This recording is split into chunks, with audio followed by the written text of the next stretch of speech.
In 1991, an unknown film with a new actor was the big surprise hit of the year. The film was Fool or Kate and it starred Ajay Devgn. 2 decades later, Ajay is one of the industry's biggest stars.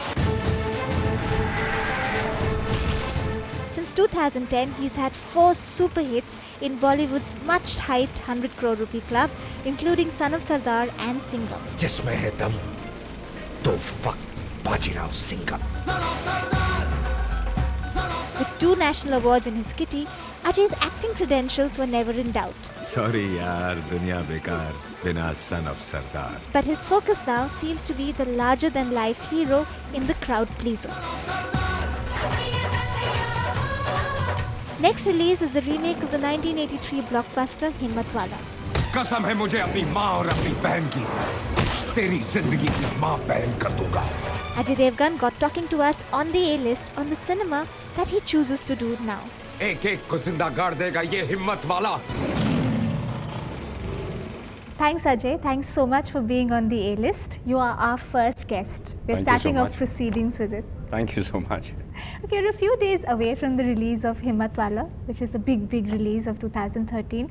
And through the making of Himmatwala, and now that we are very near to its release, everyone's maintained that this is a rewrite and not a remake. What's the difference? Most of the films are rewrite. Okay.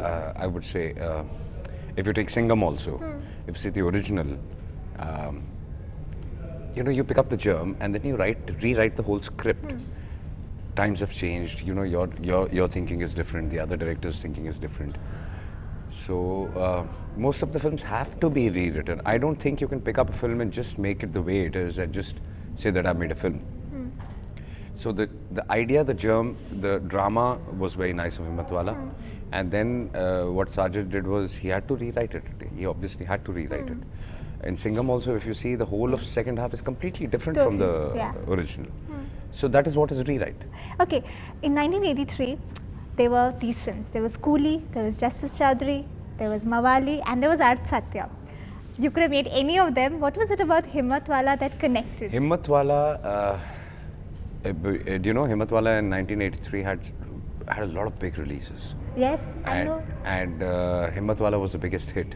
But that was not the reason that we chose Himmatwala. Himmatwala, A for one, is a very entertaining film. It's got action, it's got drama, it's got emotions, it's got melodrama, everything put together. That's why we've set it in the 80s itself. So we didn't want to take away the melodrama from the film also. Yeah. And I don't think that melodrama can connect with, if you set it in today's era. Yeah. So that was I think it was one of the most entertaining films we've seen. And that was one of the main reasons. Second reason, Sajid and myself, we've known each other since college. We've been good friends since then. And I think he must have seen Himmatwala at that time, something about 40 to 50 times.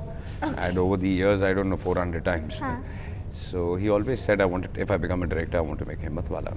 And when he came and met me and he called me up, he says, I want to do a film. So let's meet. I said, okay. And he came over and my first question was Himmatwala. You knew immediately. Yeah. And he said, yes. And I said, yeah, I would love to do it as long as you rewrite it the way it is supposed to be done. Yeah. No, obviously you can't make the same film. Yeah, There's no point making the film. So yeah, he did. He worked for 2 months and he came back with the script, which is fabulous, which I said, let's do it. How do you categorize a Singham? Absolutely. A loud action drama. Okay. There was nothing classy about it.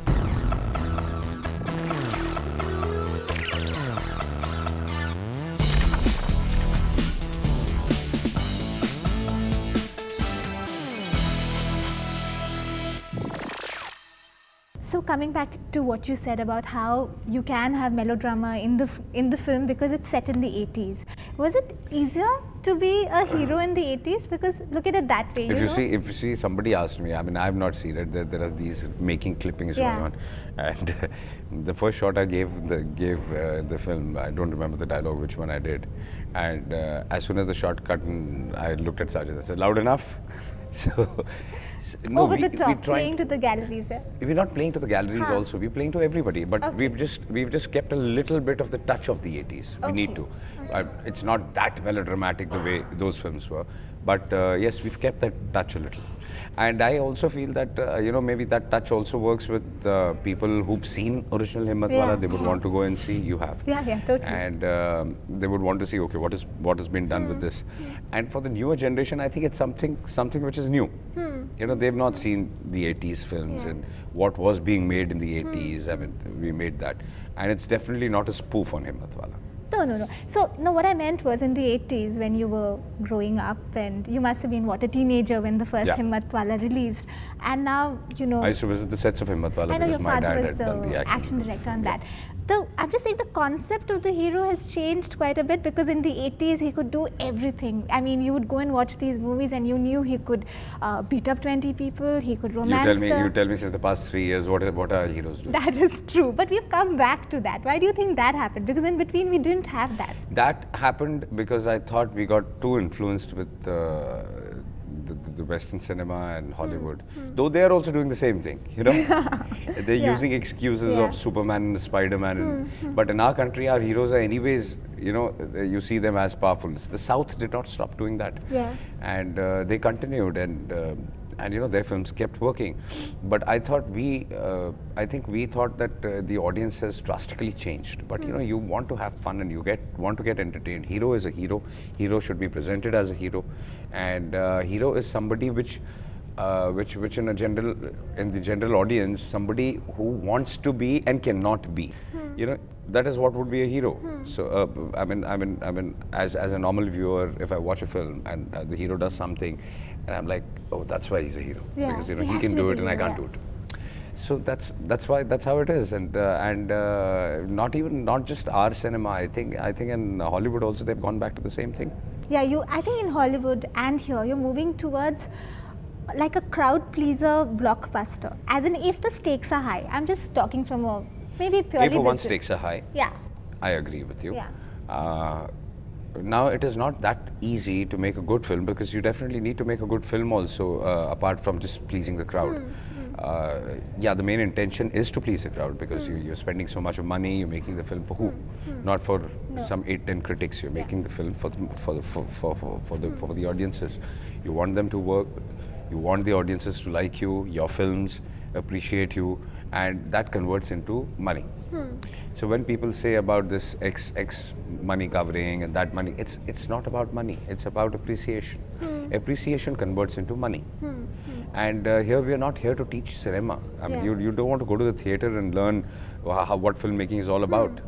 You want to enjoy yourself. You want to forget for those 2.5 hours that whatever your problem is, and you want to connect with this, laugh, cry, whatever. I mean, I'm not saying entertainment is just about comedy and about fighting. Absolutely. And about it could be emotions. You connect with the film. You forget your problems. You have a nice time for 2.5 hours. You come out and you feel that, okay, it was worth the money spent. So that's what filmmaking is, I feel. Okay, but do you see that like you said, have you now in recent years come up with something which is completely review proof and critics proof? Because at the end of the day, there seems to be a huge difference between. It's always been. It's Okay. always been. You see, always the reviews are completely different from the audience reactions. And I mean, I can challenge you. You pick up all the reviews in the past 3 years, and pick up all the biggest blockbusters of the last 3 years, and check their reviews. They'll all be 1.5, 2 stars. And you pick up 80% of the films which have got 4 stars, and you see their collections. But you've done a fair amount of films which have also got 4 stars. Agreed. But it's very difficult to find a script which I've not heard of Zakhm since the past 10 years. Okay. You see, somebody has to come up with something like that also, which really, I've heard a lot of scripts which are in that zone, but they should really move you, and you should feel, okay, now forget everything else, let's do this film. But I've not heard a script like this. Okay, and also with these films, we seem to be, moving back to more the heartland of India, so to say. There was a time when we were making, maybe in the late 90s. I don't agree with Yeah? you. I don't agree with you. I think there is not much difference between the multiplex audience also and the single screen screen audience also. You see, most of the films which work in single screen also work in multiplex. That's true. That's completely true. So because see, I mean, because I also want to enjoy. I also want to have fun. I want to also go into that zone. I mean, it's just not the masses. We are all the same. We're all the same. Yeah, now some people are there who are prudes who don't want to show that, like Sajid said, I think in my film, when he saw, when you're doing Himmatwala, he was saying, in Himmatwala, the masses will clap like this, but the multiplex audience might go like this. But they'll still watch it. Yeah, exactly. But they'll enjoy it. It gives you a high. No, now, again, I would say, how do you how do you categorize a Singham? Absolutely. A loud action drama. Okay. There was nothing classy about it. Okay. But the reaction, and I never expected this, and the reaction of Singham, forget the masses, the reaction from the kids and the women for Singham is something completely different. I mean, it was shocking. It is shocking. Okay. So that does not mean that, they don't want to watch such films. Actually, that's true. But the point I was making, that in terms of the theme and the setting of the movies, we seem to be going back into more, into the heartland, into smaller towns. Rural-based. Yeah, because maybe there are more stories to tell. Because there are more stories, and there are a lot of stories to tell, and there are a lot of characters. Because see, our country is so vast, and there are so many languages, so many type of characters, that it always you decide, okay, now let's place this film in the X state, and it completely changes flavor. Yeah. So because we have so much to tell. You get more quirks when you and then there is a connectivity. Okay. There is a connectivity. I really believe that the main hero of the film should connect with the audience, that he's one of us. Now, there have been films which have been based abroad. They also work. I'm not saying that they don't. And they have a problem which is set in abroad and things like this. But there is no connectivity. So they don't last long. This connectivity is very important. I mean, in the mass, the class, whatever, they should feel that, okay, he's one of us. No, it's interesting you're talking about the connect. I also feel there's an absence of conflict in, not in the films that we're talking about now, but in a lot of the urban films that we made. Like when the multiplex boom happened, then we decided that there was an urban film and there was a rural film. Yes. Somewhere you ran out of stories to tell because there was no conflict suddenly. Everybody was rich. Everybody lived in these wonderful except for those some stupid love stories and so do you think you're getting more conflict and more stories therefore when you go back to that also is true. That also is true, and you can target to a lot more problems which are happening in the country, which you don't see in the city. I mean, when you go out, you come to know what all is happening, and 80% of our country is right down there. So yes, you do get stories from there. National award somewhere matters because who's giving the award to you, and it's something completely different from all the rest of the awards which have just become reality shows. They are reality shows.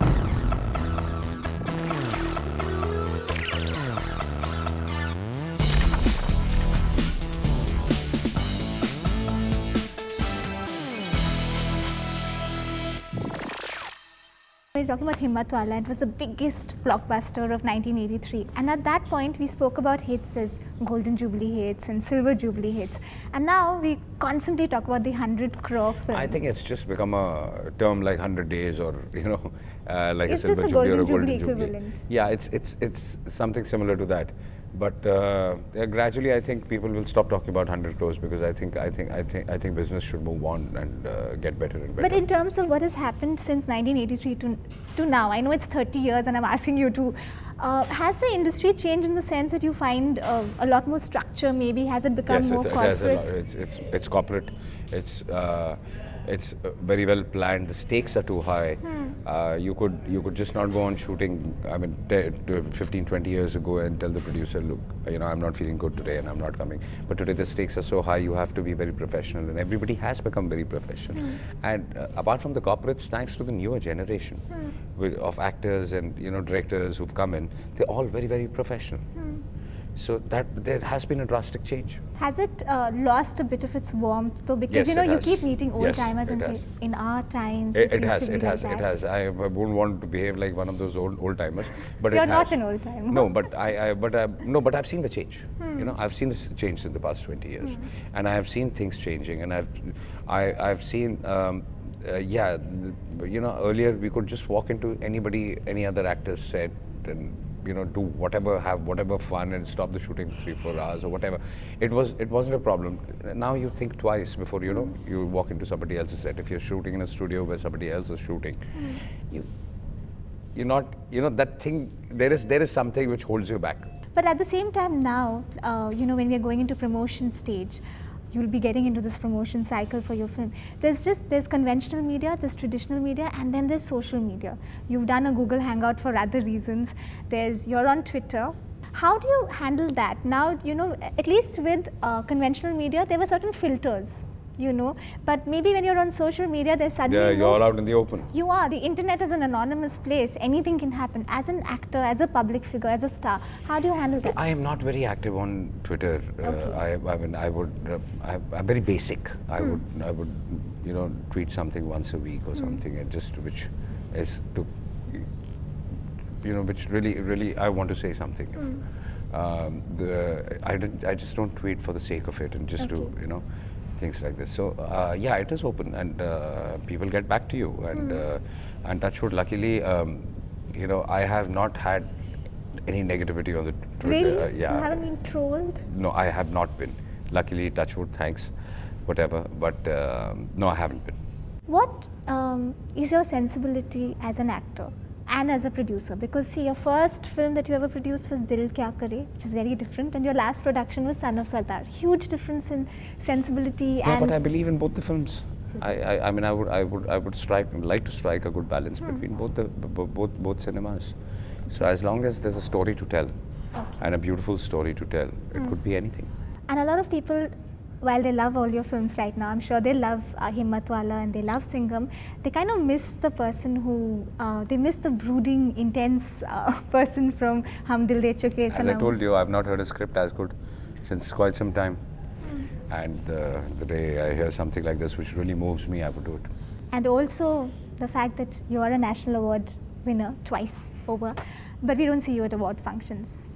Do they matter? Like, critics don't matter. I have come to the conclusion. But national award somewhere matters, yes.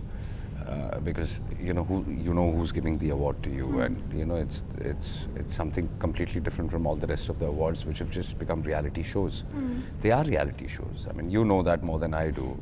And they need maximum people to come there and appear, and that's why they create maximum awards. And when you say you're coming, you get an award, because they have to sell their product to the television, and that is how they will get their TRPs, and how the ratings will go up, and how the advertisements will come in, or whatever, blah blah blah, everything.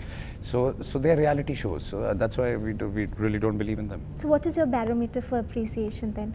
Audience, and only audience. And do you have a sounding board ever? At home maybe? Lots of people, my whole family. But can they be objective? At what stage? No, they're very blatant and very, very clear. I mean, there are films which they've seen 4 days before release, and they've told me, forget it, don't even think about it.